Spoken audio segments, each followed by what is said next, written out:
ವಿಚಾರಣೆಗೆ ಹಾಜರಾಗ್ತಾ ಇಲ್ಲ. ಈಗಾಗಲೇ ನೋಟಿಸ್ ಅನ್ನು ಕೂಡ ಸರ್ವ್ ಮಾಡಿದ್ರು ಕೂಡ ವಿಚಾರಣೆಗೆ ಹಾಜರಾಗ್ತಾ ಇಲ್ಲ. ಎಸ್ ನೋಡಿ, ಮಹೇಶ್ ಶೆಟ್ಟಿ ತಿಮ್ರೋಡಿ ಅಕ್ರಮ ಶಸ್ತ್ರಾಸ್ತ್ರ ಹೊಂದಿದಂತಹ ಪ್ರಕರಣಕ್ಕೆ ಸಂಬಂಧಪಟ್ಟಂತೆ ಇವತ್ತು ಕೂಡ ವಿಚಾರಣೆಗೆ ಹಾಜರಾಗಿಲ್ಲ ಅಂತೆ ಮಹೇಶ್ ಶೆಟ್ಟಿ ತಿಮ್ರೋಡಿ. ದಕ್ಷಿಣ ಕನ್ನಡ ಜಿಲ್ಲೆ ಬೆಳ್ತಂಗಡಿ ಠಾಣೆಗೆ ಹಾಜರಾಗಬೇಕಾಗಿದ್ದಂತಹ ತಿಮ್ರೋಡಿ ಇವತ್ತು ಕೂಡ ಮಿಸ್ ಮಾಡಿದ್ದಾರೆ. ಸೊ ಮಹೇಶ್ ಶೆಟ್ಟಿ ತಿಮ್ರೋಡಿಗೆ ನಾಳೆ ಮತ್ತೆ ನೋಟಿಸ್ ಅನ್ನ ಕೊಡ್ತಾರೆ ಪೊಲೀಸರು.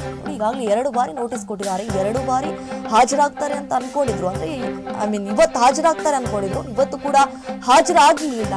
ಅಕ್ರಮ ಶಸ್ತ್ರಾಸ್ತ್ರ ಪ್ರಕರಣದಲ್ಲಿ ವಿಚಾರಣೆಗೆ ಹಾಜರಾಗುವಂತೆ ಮತ್ತೆ ನೋಟಿಸ್ ಅನ್ನ ಕೂಡ ಕೊಡುವಂತಹ ಸಾಧ್ಯತೆ ಕೂಡ ಹೆಚ್ಚಾಗಿದೆ. ಈಗಾಗಲೇ ನೋಡಿ, ಧರ್ಮಸ್ಥಳ ವಿರುದ್ಧ SIT ತನಿಖೆಗೆ ಬ್ರೇಕ್ ಹಾಕುವ ಬಗ್ಗೆ ನಾನಾ ರೀತಿಯಾದಂತಹ ಚರ್ಚೆಗಳಾಗ್ತಿದ್ದಾವೆ. ಕಾನೂನು ಇಲಾಖೆಯ ಅಭಿಪ್ರಾಯ ಕೇಳಿದಂತಹ ರಾಜ್ಯ ಸರ್ಕಾರ SIT ತನಿಖೆ ಆದಷ್ಟು ಬೇಗ ನಿಲ್ಲಿಸಬಾರದು, ಕಾನೂನು ಇಲಾಖೆ ಅಭಿಪ್ರಾಯವನ್ನ ಕೂಡ ಕೊಟ್ಟಿದೆ. SIT ಕ್ಲೋಸ್ ಮಾಡಲು ಸಾಧ್ಯವಿಲ್ಲ ಅಂತ ಹೇಳಿದ್ದಾರೆ ಕಾನೂನು ಇಲಾಖೆಯ ಅಧಿಕಾರಿಗಳು.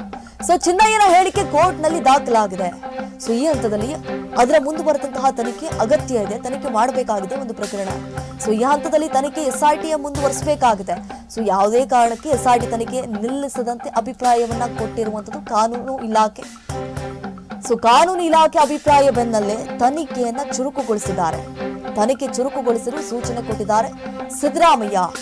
ಷಡ್ಯಂತ್ರದ ಯಾರೆಲ್ಲ ಹಿಂದಿದ್ದಾರೆ, ಈ ಷಡ್ಯಂತ್ರವನ್ನ ಯಾರೆಲ್ಲ ರೂಪಿಸಿದ್ದಾರೆ, ಅವರನ್ನ ಆದಷ್ಟು ಬೇಗ ಪತ್ತೆ ಹಚ್ಚುವಂತೆ ಮೌಖಿಕವಾಗಿ ಸೂಚನೆಯನ್ನ ಕೊಡಲಾಗಿದೆ. ಬುರುಡೆ ಷಡ್ಯಂತ್ರದ ಭಾಗವಾಗಿರುವವರ ವಿರುದ್ಧ ಕ್ರಮಕ್ಕೆ ಆಗ್ರಹಿಸಿದ್ದಾರೆ.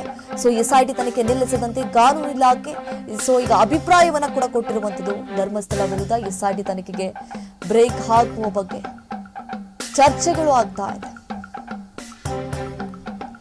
ಚಿನ್ನಯ್ಯನ ಬಳಿ ಇದ್ದ ಬುರುಡೆ ಫೋಟೋ ಸಮೇತ PIL ಸಲ್ಲಿಕೆ ಮಾಡಲಾಗಿದೆ. ಸುಪ್ರೀಂ ಕೋರ್ಟ್ಗೆ ತಲೆಬುರುಡೆ ತೋರಿಸಿದ್ದ ಷಡ್ಯಂತ್ರದ ಗ್ಯಾಂಗ್ ಅದು. ಸುಪ್ರೀಂ ಕೋರ್ಟ್ ನಿವೃತ್ತ ಜಡ್ಜ್ ನೇತೃತ್ವದ SIT ರಚನೆ ಕೋರಿ ಅರ್ಜಿ ಸಲ್ಲಿಸಲಾಗಿದೆ. ಸುಪ್ರೀಂ ಕೋರ್ಟ್ಗೆ ಬುರುಡೆ ಗ್ಯಾಂಗ್ ಸಲ್ಲಿಸಿದ್ದ PIL ಅಲ್ಲಿ ಏನಿದೆ ಅನ್ನುವಂಥದ್ದೇ ಪ್ರಶ್ನೆ. ಸುಪ್ರೀಂ ಕೋರ್ಟ್ಗೆ ಸಲ್ಲಿಸಿದಂತಹ PIL ನಲ್ಲಿ ವೀರೇಂದ್ರ ಹೆಗ್ಗಡೆ ಹೆಸರು ಉಲ್ಲೇಖ ಮಾಡಲಾಗಿದೆಯಂತೆ. ಕರಾವಳಿ ಭಾಗದ ವೀರೇಂದ್ರ ಹೆಗ್ಗಡೆ ಭಾರಿ ಪ್ರಭಾವಿ ಎಂದು ಉಲ್ಲೇಖ ಮಾಡಲಾಗಿದೆಯಂತೆ. PIL ನಲ್ಲಿ ಉಲ್ಲೇಖ ಮಾಡಿರೋದು ನಾವು ಹೇಳ್ತಾ ಇಲ್ಲ, ಮುಂಚೆನೆ ಹೇಳ್ತಾ ಇದೀವಿ. ಚಿನ್ನಯ್ಯ ಸಲ್ಲಿಸಿದ್ದ ಅರ್ಜಿಯಲ್ಲಿ ವೀರೇಂದ್ರ ಹೆಗ್ಗಡೆ, ಹರ್ಷೇಂದ್ರ ಹೆಗ್ಗಡೆ ಹೆಸರಿದೆ. ಧರ್ಮಸ್ಥಳದಲ್ಲಿ ನಡೆದ ಕೊಲೆಗಳು, ದೌರ್ಜನ್ಯಗಳ ಬಗ್ಗೆ ತನಿಖೆ ನಡೆಯಬೇಕು. ಧರ್ಮಸ್ಥಳದಲ್ಲಿ ಕಾಣೆಯಾದವರ ಪತ್ತೆಗೆ ಹೆಲ್ಪ್ಲೈನ್ ಓಪನ್ ಮಾಡಬೇಕು. ಸಮಾಧಿ ಶೋಧದಲ್ಲಿ ಸಿಕ್ಕ ಅಸ್ಥಿಪಂಜರಗಳ DNA ಪರಿಶೀಲನೆಯಾಗಬೇಕು. ಧರ್ಮಸ್ಥಳದಲ್ಲಿ ಮಹಿಳೆಯರ ಹತ್ಯೆಗಳನ್ನು ಅರ್ಜಿದಾರರ ಕಣ್ಣಾರೆ ನೋಡಿದ್ದಾರಂತೆ. ಧರ್ಮಸ್ಥಳದಲ್ಲಿ ಕೊಳೆತ ಹೆಣಗಳನ್ನ ಚಿನ್ನಯ್ಯನೇ ವಿಲೇವಾರಿ ಮಾಡುತ್ತಿದ್ದ. ಸ್ಥಳೀಯ ಪೊಲೀಸರನ್ನ ಭ್ರಷ್ಟರನ್ನಾಗಿಸಿ ತಮ್ಮ ಹಿಡಿತದಲ್ಲಿಟ್ಟುಕೊಂಡಿದ್ದಾರೆ ಅಂತೇಳಿ ಸುಪ್ರೀಂ ಕೋರ್ಟ್ಗೆ ಸಲ್ಲಿಸಿದಂತಹ PIL ನಲ್ಲಿ ವೀರೇಂದ್ರ ಹೆಗ್ಗಡೆ ಹೆಸರು ಉಲ್ಲೇಖ ಆಗಿದೆಯಂತೆ.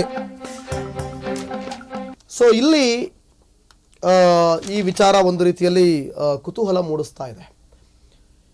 ಸುಪ್ರೀಂ ಕೋರ್ಟ್ಗೆ ಸಲ್ಲಿಸಿದಂತ PIL ನಲ್ಲಿ ಆ ಅರ್ಜಿಯಲ್ಲಿ ಏನಿತ್ತು ಅಂತಂದ್ರೆ, ಇಲ್ಲಿ ಕರಾವಳಿ ಭಾಗದಲ್ಲಿ ವೀರೇಂದ್ರ ಹೆಗ್ಗಡೆಯವರೇ ಭಾರಿ ಪ್ರಭಾವಿ ಅಂತೇಳಿ ಉಲ್ಲೇಖ ಮಾಡಿದ್ರಂತೆ. ಚಿನ್ನಯ್ಯ ಸಲ್ಲಿಸಿದ ಅರ್ಜಿಯಲ್ಲಿ ವೀರೇಂದ್ರ ಹೆಗ್ಗಡೆ, ಹರ್ಷೇಂದ್ರ ಹೆಗ್ಗಡೆಯ ಹೆಸರು ಇತ್ತಂತೆ ಅಲ್ಲಿ.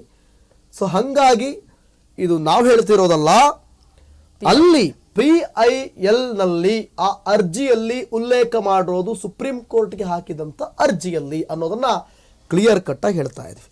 ನೆಕ್ಸ್ಟ್, ರೆಬಲ್ ಟಿವಿಯಲ್ಲಿ ಬುರುಡೆ ಗ್ಯಾಂಗ್ ಷಡ್ಯಂತ್ರದ ರಹಸ್ಯವನ್ನ ನಿಮ್ಮ ಮುಂದೆ ಇಡ್ತಾ ಇದ್ವಿ. ರೆಬಲ್ ಟಿವಿಯಲ್ಲಿ ಬುರುಡೆ ಗ್ಯಾಂಗ್ ಷಡ್ಯಂತ್ರದ ರಹಸ್ಯ. ಮೇ 5ಕ್ಕೆ ಬುರುಡೆ ಗ್ಯಾಂಗ್ಗೆ ಛೀಮಾರಿ ಹಾಕಿತ್ತು ಸುಪ್ರೀಂ ಕೋರ್ಟ್. ಉನ್ನತ ಮಟ್ಟದ ತನಿಖೆ ಕೋರಿ ಸುಪ್ರೀಂಗೆ PIL ಅನ್ನ ಕೂಡ ಸಲ್ಲಿಸಿದ್ರು. ಅದೀಗ ವಜಾ ಆಗಿದೆ. ರಾಜ್ಯ ಸರ್ಕಾರಕ್ಕೆ ಸುಳ್ಳು ಮಾಹಿತಿ ಕೊಟ್ಟು SITಗೆ ಗ್ಯಾಂಗ್ ಕೂಡ ಒತ್ತಾಯ ಮಾಡಿತ್ತಂತೆ. ಮೇ 5ಕ್ಕೆ ಬುರುಡೆ ಗ್ಯಾಂಗ್ಗೆ ಛೀಮಾರಿ ಹಾಕಿತ್ತು ಸುಪ್ರೀಂ ಕೋರ್ಟ್. ಉನ್ನತ ಮಟ್ಟದ ತನಿಖೆ ಕೋರಿ ಸುಪ್ರೀಂಗೆ ಅರ್ಜಿಯನ್ನ ಸಲ್ಲಿಸಿದ್ರು. ಈಗ ಅರ್ಜಿ ಏನಿದೆ PIL, ಅದು ವಜಾ ಆಗಿದೆ. ರಾಜ್ಯ ಸರ್ಕಾರಕ್ಕೆ ಸುಳ್ಳು ಮಾಹಿತಿಯನ್ನ ಕೊಟ್ಟು SIT ಅಧಿಕಾರಿಗಳಿಗೆ ಈ ಒಂದು ಪ್ರಕರಣವನ್ನು ಕೂಡ ಒತ್ತಾಯಿಸಿದ್ರು, ತನಿಖೆ ನಡೀಬೇಕು ಸೂಕ್ತವಾಗಿ ಅಂತ ಹೇಳಿ. ಮೇ ತಿಂಗಳ ಆರಂಭದಲ್ಲೇ ಸುಪ್ರೀಂ ಕದಾ ತಟ್ಟಿದ್ದ ಚಿನ್ನಯ್ಯ.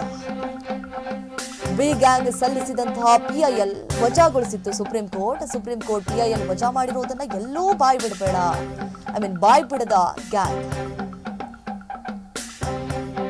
ಸುಪ್ರೀಂ ಆದೇಶ ಮುಚ್ಚಿಟ್ಟು ಎಸ್ಐಟಿ ರಚಿಸಲು ಸರ್ಕಾರಕ್ಕೆ ಮನವಿ ಮಾಡಿಕೊಂಡಿದ್ರು. ಹಾಗಾಗಿ ಪಿಐಎಲ್ ಸಲ್ಲಿಸಿದಂತಹ ಚಿನ್ನಯ್ಯಗೆ ಸುಪ್ರೀಂ ಕೋರ್ಟ್ ಛೀಮಾರಿ ಹಾಕಿತು. Okay, yes. ಏನು ಚೀಮಾರಿ ಹಾಕ್ತು? ಬಿ ಗ್ಯಾಂಗ್ಗೆ ಚೀಮಾರಿ ಹಾಕಿದ್ದು ಹೇಗೆ? ಪಿಐಎಲ್ ವಿಚಾರಣೆ ವೇಳೆ ಚಿನ್ನಯ್ಯಗೆ ಸುಪ್ರೀಂ ಕೋರ್ಟ್ ಮಹಾ ಮಂಗಳಾರತಿ ಮಾಡಿದೆ. ಸುಪ್ರೀಂ ಕೋರ್ಟ್ ಅರ್ಜಿ ವಜಾ ಮುಚ್ಚಿಟ್ಟು ದೂರು ಸಲ್ಲಿಕೆ ಮಾಡಲಾಗಿದೆ. ಇಷ್ಟು ವರ್ಷ ತಡವಾಗಿ ಪಿಐಎಲ್ ಸಲ್ಲಿಸಿದ್ದು ಚಿನ್ನಯ್ಯಗೆ ಸುಪ್ರೀಂ ತಪರಾಕಿ ಹಾಕಿದೆ. ಈ ಅರ್ಜಿಯಲ್ಲಿ ಸಾರ್ವಜನಿಕ ಹಿತಾಸಕ್ತಿ ಇಲ್ಲ ಅಂತ ಸುಪ್ರೀಂ ಹೇಳಿದೆ. ಇದು ಪೈಸಾ ಇಂಟ್ರೆಸ್ಟ್ ಲಿಟಿಗೇಷನ್ ಅಂತ ಛೀಮಾರಿ ಹಾಕಿದೆ. Private interest litigation, publicity interest litigation ಅಂತ ಇರುತ್ತೆ. ಪೊಲಿಟಿಕಲ್ ಇಂಟ್ರೆಸ್ಟ್ ಲಿಟಿಗೇಷನ್ ಇದು ಅಂತೇಳಿ ಛೀಮಾರಿ ಹಾಕಿಬಿಟ್ಟಿದೆ ಸುಪ್ರೀಂ ಕೋರ್ಟ್. ಇದು ಬೂಡೆ ಗ್ಯಾಂಗ್ನಿಂದ ಸರ್ಕಾರಕ್ಕೆ ವಂಚನೆ ಆಗಿರೋದು. ಇವಿಷ್ಟು ಧರ್ಮಸ್ಥಳಕ್ಕೆ ಸಂಬಂಧಪಟ್ಟಂಥ ವಿಚಾರಗಳು.